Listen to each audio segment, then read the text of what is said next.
पाकिस्तान और सऊदी अरब के बीच में एक मुआहदा हो रहा है और उस मुआहदे के मुताबिक ये एक दिफाई नौयत का मुआहदा है कि दोनों मुल्कों में से किसी एक के खिलाफ भी जब भी कोई फौजी जारहियत होगी या किसी एक मुल्क के ऊपर हमला होगा तो दोनों मुल्क ये तसव्वुर करेंगे कि ये दूसरे पे भी हमला है। भारत के साथ सऊदी अरब के जो स्ट्रेटेजिक रिलेशनशिप्स हैं उनको देखते हुए लोग ये पूछ रहे हैं क्या ऐसी सूरत हाल में क्या वो पाकिस्तान का दिफा करेंगे? नहीं कर पाएंगे, मेरा नहीं ख्याल। खैर सऊदीज अमीर हैं, तेल बेचते हैं दुनिया भर में, और हम क्या करते हैं? हम क्या बेचते हैं दुनिया भर में? हम नाज़रीन दुनिया से मांगते हैं, हमारे पास अपना देने के लिए कुछ नहीं, हम सिर्फ मांगने जाते हैं। लेकिन हमारे पास नाज़रीन एक चीज है, वो हमारा डिफेंस है, हमारी मिलिट्री है, हमारी फौज है। हमें सिर्फ चौकीदारी के लिए हायर किया जा रहा है, गन फॉर हायर, जैसे हम हमेशा होते हैं चौकीदार बनने के लिए तैयार। लेकिन सऊदी अरबिया मुस्लिम ब्रदर मुल्क है, फिर वहां पर मुकद्दस मुकामात है वहां पर, लिहाजा बहुत सारे हवालों से हमारी एक मजहबी वाबस्तगी तो सऊदी अरबिया के साथ है। तो पाकिस्तान जो अपने मुल्क में दहशतगर्दी नहीं खत्म कर पा रहा, वो अब सऊदी अरब का भी दिफा करेगा और हो सकता है इन्होंने ऑफर किया हो कतर का दिफा कर। सऊदी अरब के वो इंडिया को भी नाराज नहीं करना चाहता और इंडिया के अंदर उनकी बहुत बड़ी इन्वेस्टमेंट है। तो बताने का मकसद ये है कि ये सारी चीजें हम माजी में सुनते आ रहे हैं कि हमारा एग्रीमेंट मौजूद है। मेरा बुनियादी सवाल ये है कि इस बार अलग क्या है? सब बात यह है, यही सऊदीज थे, यही यूएई था, यही कतरीज थे, ये हमें ये लोन देते हैं, कर्जा देते हैं। थोड़ा सा वीडियो स्किप करके आप सीधे वीडियो के मेन भाग पर पहुंच सकते हैं। इस वीडियो में देख सकते हैं आप किस तरीके से पाकिस्तानी मीडिया रिएक्शन दे रही है भारत की इस खबर पर। पहले पूरा वीडियो देखते हैं, वीडियो के बाद करते हैं इस टॉपिक पर बात। प्लीज चैनल को सब्सक्राइब करिएगा। मैं मिलता हूँ वीडियो के लास्ट में। जय हिंद। मुआहदे के मुताबिक ये एक दिफाई नौयत का मुआहदा है कि दोनों मुल्कों में से किसी एक के खिलाफ भी जब भी कोई फौजी जारहियत होगी या किसी एक मुल्क के ऊपर हमला होगा तो दोनों मुल्क ये तसव्वुर करेंगे कि ये दूसरे पे भी हमला है। ये तो हम हमेशा सुनते थे ना कि ये दिफा करेंगे, इनके सिक्योरिटी पर्सनल वहां पे मौजूद हैं, तो ये तो हमेशा से था मुआहदा वहां पे हरमैन शरीफैन का दिफा करने का। लेकिन अब इन्होंने मुकम्मल तौर पे पूरे मुल्क का दिफा करने का शायद ये ठेका ले लिया उनसे। ज़ाहिर है बदले में इनको डॉलर फेंके जाएंगे इनके सामने और इनकी जो बिगड़ती हुई मरती हुई मैशियत है उसको थोड़े से टीके लगा दिए जाएंगे। लेकिन ऐसी सूरत हाल में एक और भी लोग सवाल पूछ रहे हैं कि अगर पाकिस्तान के ऊपर पाकिस्तान का हमसाया मुल्क भारत हमला करता है तो क्या सऊदी अरब पाकिस्तान का दिफा करेगा या पाकिस्तान के साथ खड़ा होगा? भारत के साथ सऊदी अरब के जो स्ट्रेटेजिक रिलेशनशिप्स हैं उनको देखते हुए लोग ये पूछ रहे हैं क्या ऐसी सूरत हाल में क्या वो पाकिस्तान का दिफा करेंगे? नहीं कर पाएंगे, मेरा नहीं ख्याल, क्योंकि उनको अपने इंटरेस्ट से गर्ज है। और ये जो अर्दली वजीर आजम है जिसके पास अवाम का मैंडेट नहीं है, जो ये मायदा साइन कर रहा है, किसके कहने पे? अपने हैंडलर के कहने पे, किराए की फौज के जर्नैल के कहने पे, जो किराए का चौकीदार बनने के लिए वहां पे पहुंच गया है, जो इसका दुमछल्ला बन के आजकल फिर रहा है, क्योंकि इसी अर्दली ने इसके एक्सटेंशन के डॉक्यूमेंट्स पे सिग्नेचर करने हैं। अपने मुल्क में पाकिस्तानियों की जानें ये बचा नहीं सकते, पाकिस्तान को दहशतगर्दी से महफूज ये बना नहीं सकते, और सऊदी अरब का दिफा करेंगे, अरबों का दिफा करेंगे। पाकिस्तान के चारों सूबे, गिलगित बल्तिस्तान, कश्मीर में भी लोग इनसे तंग है, इनकी स्ट्रेटजी से, इनकी पॉलिसी से तंग है, लोग महफूज नहीं है। पाकिस्तान में आइन और कानून नाम की कोई चीज़ नहीं है, अदालतें काम नहीं कर रही, जज इनके यरगमाल बने हुए हैं और ये सऊदी अरब के साथ मायदे करते फिर रहे हैं उनको डिफेंड करने के। तो पाकिस्तान जो अपने मुल्क में दहशतगर्दी नहीं खत्म कर पा रहा, वो अब सऊदी अरब का भी दिफा करेगा और हो सकता है इन्होंने ऑफर किया हो कतर का दिफा करने की भी। और मुझे नहीं पता कि कतर भी हो सकता है कि ठीक है, अब कतर कुछ भारतीय फौज को तो वहां बुलाने से रहा। इससे पहले भी पाकिस्तान की जो फोर्सेस हैं, वो जो सऊदी फोर्सेस हैं, उनको ट्रेनिंग वगैरह भी प्रोवाइड करती रही हैं। इसके अलावा भी एक अनसेड सी एग्रीमेंट आप कह लें कि ख़ास तौर पर हरमैन शरीफैन की सिक्योरिटी के हवाले से है, तो उसके ऊपर भी जाहिर है कि एक हमेशा ही पाकिस्तानियों की जज्बाती वाबस्तगी भी है। तो इसके अलावा जो इस्लामी ममालिक की एक फ़ोर्स बनाई गई थी जिसको लीड जाहिर है सऊदी अरब कर रहा था और उसको जनरल राहील शरीफ उसके हेड बनाए गए थे, तो वो भी पाकिस्तान से एक जनरल जो थे वो इस मामले के लिए अपॉइंट किए गए थे।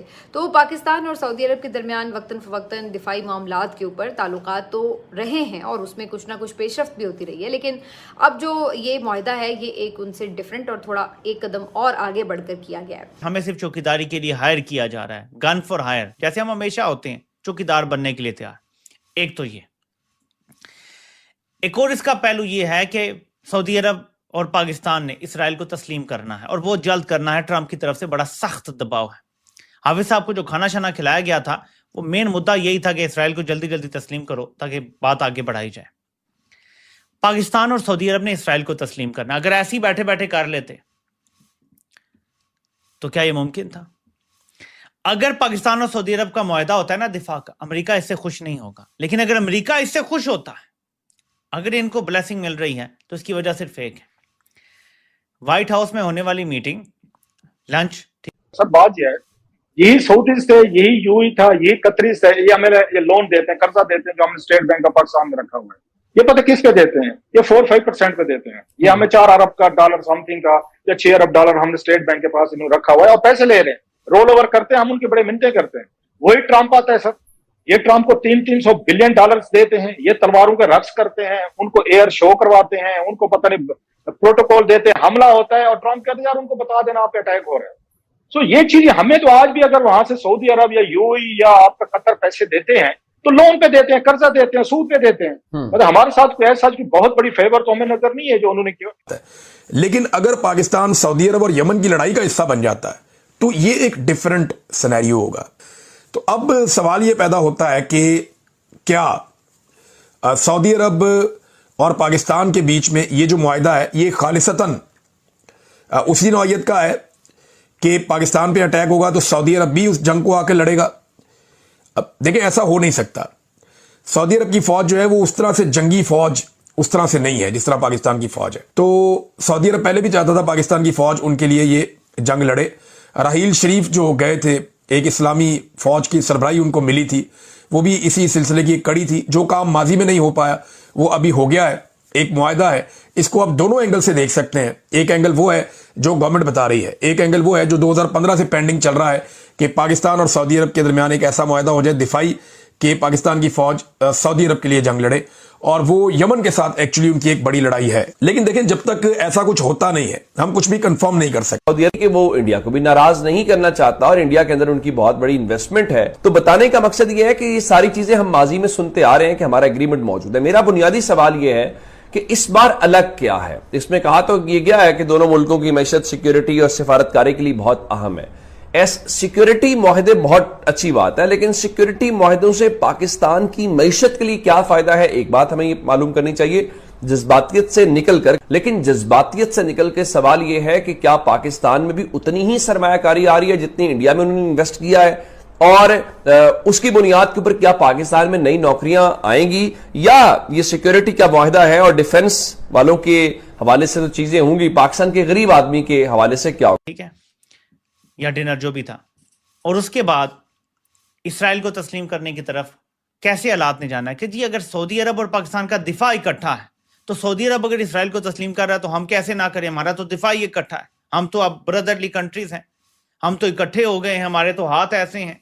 तो ये मुआहिदा इसलिए नहीं हो रहा कि पाकिस्तान अमेरिका पे हमला करने जा रहा है, या सॉरी ये मुआहिदा इसलिए नहीं हो रहा कि पाकिस्तान इसराइल पे सऊदी अरब के साथ मिलकर हमला करने जा रहा है, ऐसा नहीं हो रहा। अगर आपको ये लगेगा, और मैंने ये इसीलिए थंबनेल पे लिखा कि फिर सवाल नेक्स्ट तो यही पैदा होता है ना कि ये मुआहिदा होने के बाद क्या अब पाकिस्तान अपने एटमी हथियार इसराइल के ऊपर इस्तेमाल करने जा रहा है। एटमी हथियार से मुराद ये नहीं कि लिटरली एटमी बम, मतलब जो मिसाइल हैं जो कैरी कर सकते हैं, हम मिसाइल मारेंगे उन्हें। नाज़रीन, चंद एक सवालात हैं जो कि समझने की जरूरत है और इनके जवाब ज़ाहिर है पार्लियामान देता है। ये डिबेट डिस्कशन ये बहुत बड़ा पाकिस्तान का स्टेप है। गलत है सही है वो तो बात की बात है, लेकिन ये पार्लियामान के अंदर डिबेट क्यों नहीं हुई? पाकिस्तान की पार्लियामान के अंदर, पाकिस्तान की यूनिवर्सिटीज में, पाकिस्तान के टेलीविजन के ऊपर डिबेट डिस्कशन ये मुआहदे से पहले क्यों नहीं हुई? क्यों पाकिस्तान के अंदर अचानक पता चलता है कि जो शहबाज शरीफ साहब है वो जा रहे हैं और सऊदी जहाज उन्हें बाकायदा से प्रोटोकॉल दे रहे हैं? पाकिस्तान की पार्लियामान से हटकर ये मुआहदा हुआ है, तो ये डिटेल्स अभी तक हमारे सामने मौजूद नहीं। दूसरी चीज ये है कि नाज़रीन, इमरान खान के दौर में जब इमरान खान एक नया अलायंस बनाने जा रहा था तुर्की के साथ और मलेशिया के साथ, तो उस दौरान जिसने सबसे ज्यादा मसला डाला था वो सऊदीज ने डाला था, बल्कि इन्होंने शायद पैगाम भी भेजा पैसे जैसे नहीं मिलेंगे। और उस दौरान भी जो सबसे बड़ी रुकावट आई थी वो सऊदी अरब ने क्रिएट की थी। फिर एक और चीज ये है नाज़रीन कि ओआईसी को इंपोर्टेंट करने में, ओआईसी को स्पाइनलेस करने में अगर सबसे ज्यादा किसी का रोल है तो वो हमारे मोहतरम सऊदी अरब का रोल है। सऊदी अरब उसे चलने नहीं देता। वो सऊदी अरब की सबसे ज्यादा अलाइनमेंट वेस्ट के साथ है, अमेरिका के साथ है और अमेरिका की बैकिंग के साथ है। वो सारी चीजें आपके सामने मौजूद है। फिर नाज़रीन, मिडिल ईस्ट के अंदर एक अब्राहम अकॉर्ड भी मौजूद है कि अमेरिका के छोटू को, इस नाजायज रियासत को अपने तस्लीम करना है। अब वो चीजें भी वहां पर, यानी ये सारी चीजें खुलकर ये वहां पर मौजूद है। एक और चीज नाज़रीन जो क्लिक कर रही है और जो समझने की जरूरत है कि हम कह रहे हैं कि सऊदी अरब के ऊपर हमला पाकिस्तान के ऊपर हमला तस्वर होगा, तो यहां तक तो ठीक है कि अगर नाजायज रियासत सऊदी अरब पर हमला करती है तो हम पर हमला है, लेकिन अगर सऊदी अरब की फ्रिक्शन ईरान के साथ होती है तब हमारी पॉलिसी क्या होगी? सऊदी अरब की अगर फ्रिक्शन मिडिल ईस्ट के अंदर ही किसी मुल्क के साथ होती है तब। तो दोस्तों, ये वीडियो यहाँ पर होता है खत्म। आपको ये वीडियो कैसा लगा प्लीज कमेंट में अपनी राय दीजिएगा। इसी तरीके के वीडियो इस चैनल पर आपको लगातार मिलते रहेंगे। जय हिंद।